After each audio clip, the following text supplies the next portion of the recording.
Okay, Peter, this is for sheet metal cylinder.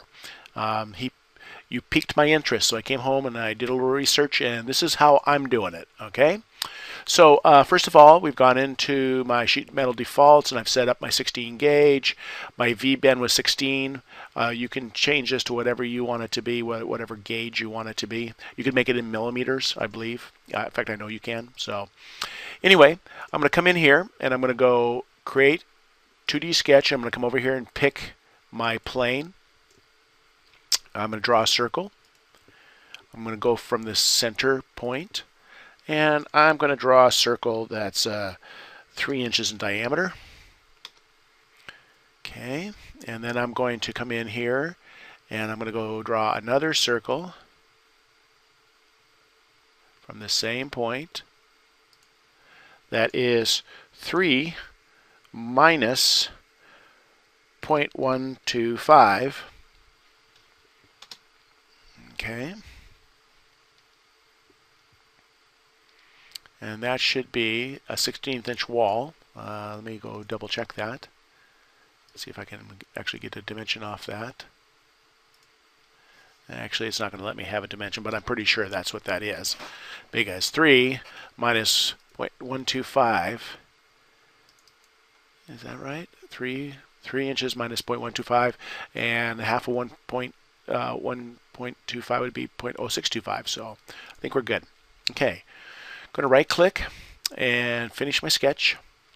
And then we're going to cheat. We're going to go to model. Hey, we remember model and extrude. We're going to come in here and find our geometry that we want, which is the outside ring there. And we're going to extrude it. I'm going to extrude it how about 250? That would be about 10 inches. Okay. Oop. Whoa, a little much. Let's go to my extrusion here and edit feature, and let's let's go 10. How about that? There we go. So we now have a 3-inch diameter tube, 10 inches long. Okay, and I'm going to turn this off, my visibility off, and I'm going to turn this visibility off. Okay, and I'm looking pretty good here. And I'm going to turn on the axis, the y-axis. Turn that on. And I'm also going to turn on the y plane, xy plane, and turn that on. Okay. And then I'm going to go in here and I'm going to take my view and I'm going to go and change it to wireframe. And then I'm going to go a new sketch and I'm going to pick my plane. And I'm going to project some geometry. So I'm going to come around here and project the side of this and the side of that and the end point. There we go. So there's my geometry for my project. Okay. And now I'm going to swing this up on its side, so on its front, so I can see it here. And I'm going to go in here and I'm going to grab a circle and I'm going to come off the end point here. And I'm going to take that and I'm going to drop 0.25. Okay.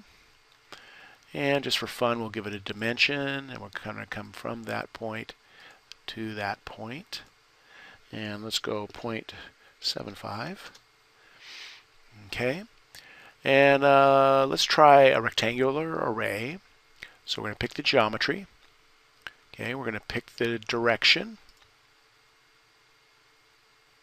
Should be able to pick a direction. There we go. And my arrow's pointing that way, which is good. So now I need to give it, there's a distance in between, which is 1 inch. I'm going to go, how about 8? Well, how about 9? Let's see what 9 looks like. And that should be pretty good. And I'm going to go OK.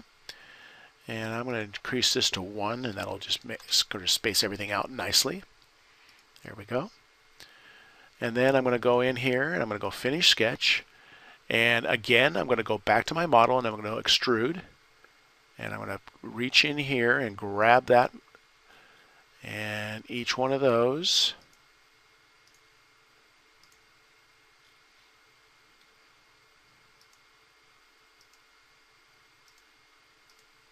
Okay. I'm going to go to cut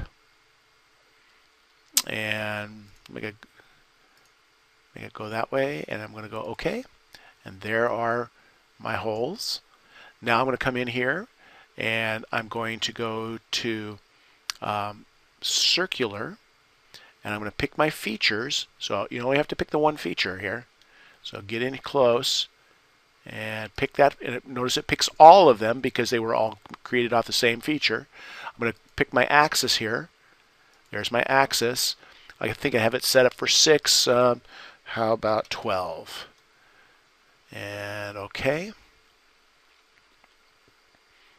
And I think I'm good. I'm going to go back to View, go to Visual Style, go back to Shaded, and I can now have, there's my little project with all my little holes in it. Okay, and that's a piece of tubing. That's a piece of tubing. Now, if we were going to make sheet metal out of this, which isn't big enough, I'd have to put a rip in it so to fold it, and I could show you that later.